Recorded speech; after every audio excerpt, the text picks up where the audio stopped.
Cash flow স্টেটমেন্টের তিনটে part, একটা পার্ট হয়ে গেল ক্যাশ ফ্রম অপারেটিং অ্যাক্টিভিটি হয়ে গেল। এবার আসবে ক্যাশ ফ্রম ইনভেস্টিং অ্যাক্টিভিটি।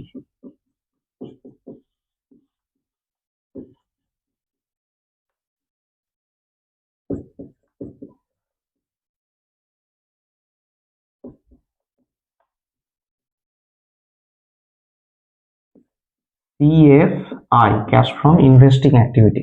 দেখুন, এই ক্যাশ ফ্রম ইনভেস্টিং অ্যাক্টিভিটি হচ্ছে how much the company spends for buying or selling it's fixed asset. এটা লং টার্ম অ্যাসেট, মানে লং টার্ম অ্যাসেট কেনার জন্যে কোম্পানি কত পরিমাণ cash burn out or cash in করছে, মানে ক্যাশ আউট বা ক্যাশ ইন করছে। How much the company spends for buying or selling it's long term asset. Cash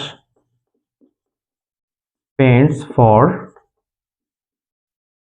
long-term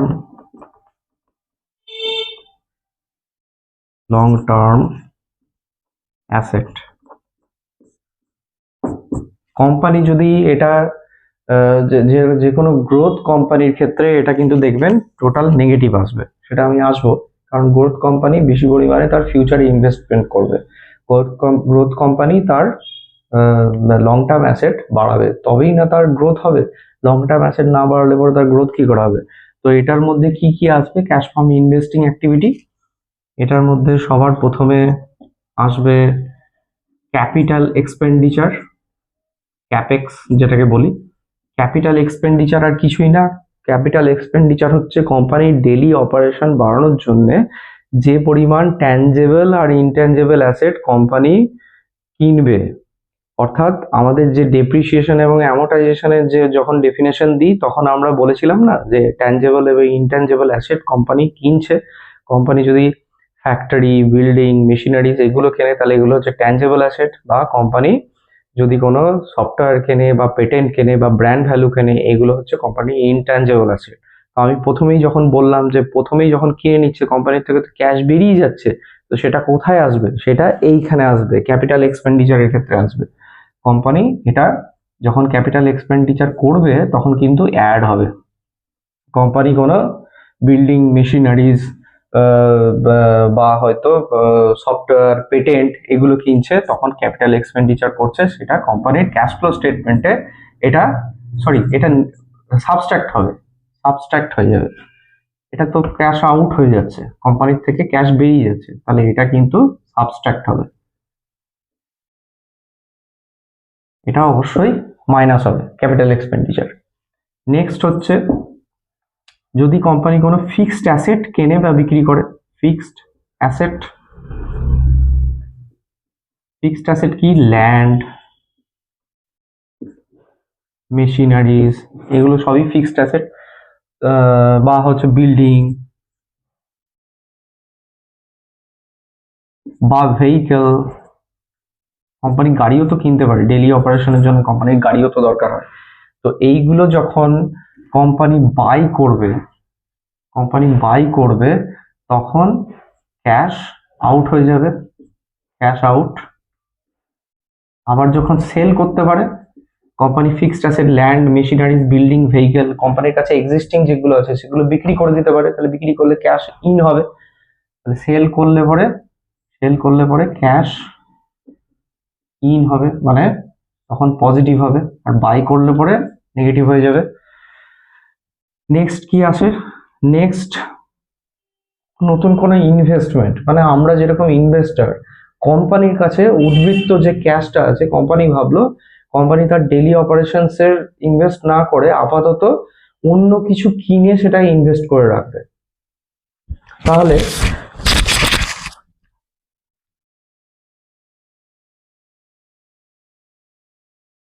sorry, আমি দেখলাম যে মাইকটা ঠিক আছে কিনা। তো আমরা দেখলাম যে যদি কোম্পানি কোনো ইনভেস্টমেন্ট করে, আমাদের মতন ধরুন ইনভেস্টমেন্ট করলো, কোনো স্টক কিনলো বা কোনো বন্ড কিনলো বা কোনো এফডি ইনভেস্ট করলো, ব্যাংকে জাস্ট রেখে দিল এফডি হিসেবে, বা কোম্পানি কোনো সাবসিডারিজ কিনলো, অন্য কোনো ছোট কোম্পানি কিনলো, তো এগুলো কিন্তু কোম্পানির ইনভেস্টমেন্টের মধ্যে পড়ছে। সেরকম বিক্রি করতে পারে, সেগুলো যদি বিক্রি করে তাহলে তখন ক্যাশ ইন হবে, আর যদি কেনে তাহলে ক্যাশ আউট হয়ে যাবে। ইনভেস্টমেন্ট,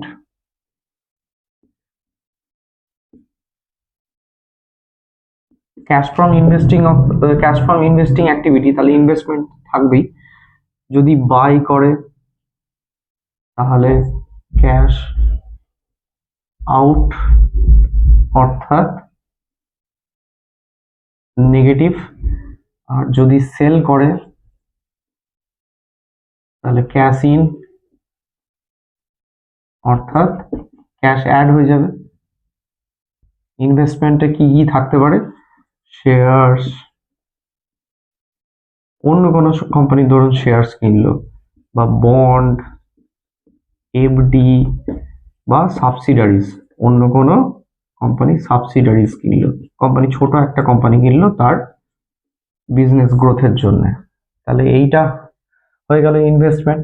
এবার এইটাকে এই ক্যাশ ইন ক্যাশ আউট করে যে নেট ক্যাশটা থাকছে এইটাকে বলবে net cash from investing activity.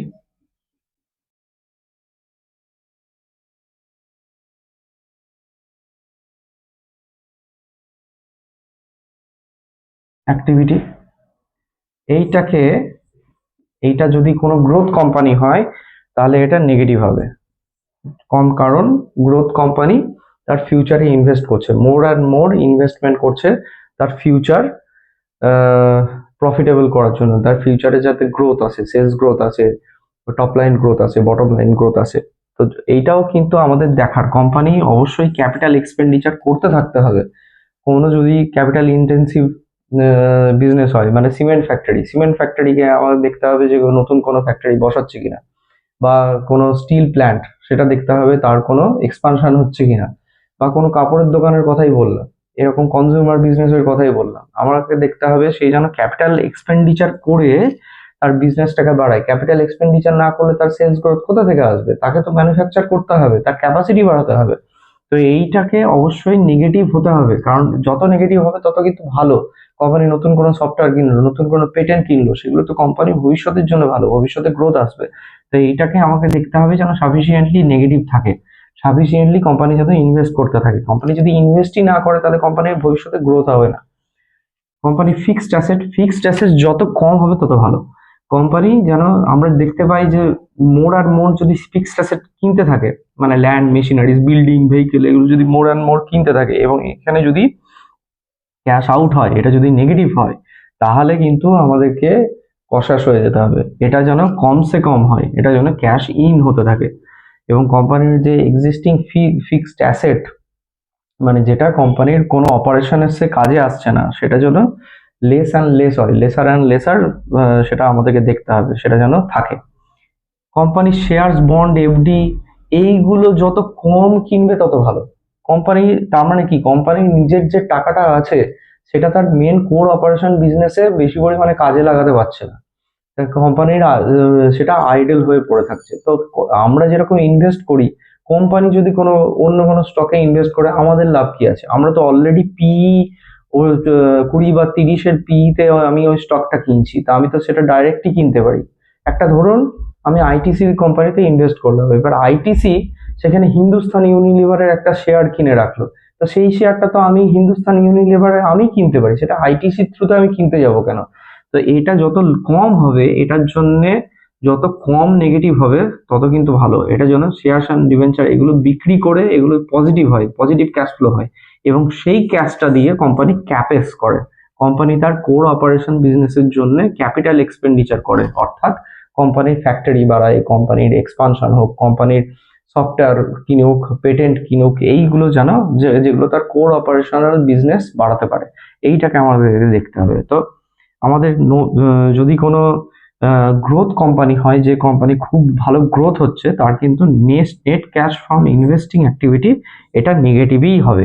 এটা যেন পজিটিভে না হয়। এটা পজিটিভ মানে কোম্পানি তার অ্যাসেট বিক্রি করে দিচ্ছে কিন্তু কোনো ক্যাপিটাল এক্সপেন্ডিচার করছে না, এটা আমাদের কিন্তু লক্ষ্য রাখতে হবে। যদি কোনো কোয়ার্টারে এটা পজিটিভ হয়ে যায়, মানে সেই কোয়ার্টারে কোম্পানির ফিক্সড অ্যাসেট গুলো বিক্রি করেছে, তাহলে দেখতে হবে যে পরের কোয়ার্টারে যেন কোম্পানি সেই ক্যাশটা ক্যাপিটাল এক্সপেন্ডিচার করে, অর্থাৎ তার কোর অপারেশনাল বিজনেসের জন্য কোম্পানি ইনভেস্ট করে। তো এই গেল ক্যাশ ফ্রম ইনভেস্টিং অ্যাক্টিভিটি।